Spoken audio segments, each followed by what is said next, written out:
Now, when man was already created together with the woman, we already know the story of the fall of man. He was separated from God. And then man became materially minded. Pinasukan na siya ng masamang espiritu ng demonyo sapagkat siya ay naingganyo ng demonyo at nalinlang ng demonyo, kaya sumunod siya at ang tao ay naging korap. Naging korap ang tao, nawalay ang tao sa grasya ng Diyos. For all have sinned and come short of the glory of God.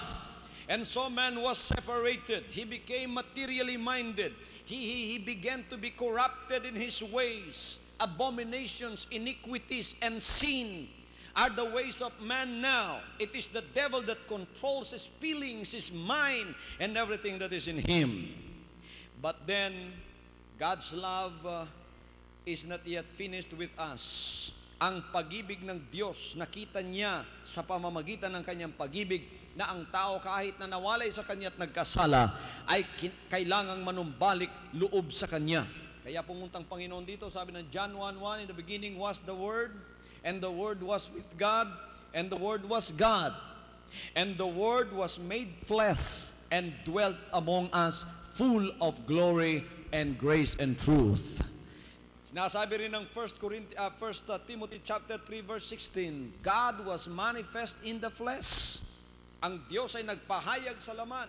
Ang ating Panginoon ay pumunta rito. For God so loved the world that He gave His only begotten Son, that whosoever believes in Him shall not perish, but shall have everlasting life. Pumunta siya rito, nagkatawang tao, at pagkatapos ipinako siya sa krus para sa iyong kasalanan at para sa aking kasalanan. He suffered because of your soul. He suffered because He wants to save you.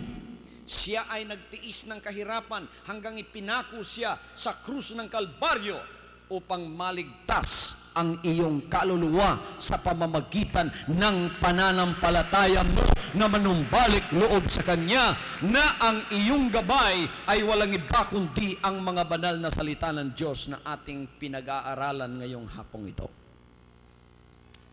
Hallelujah.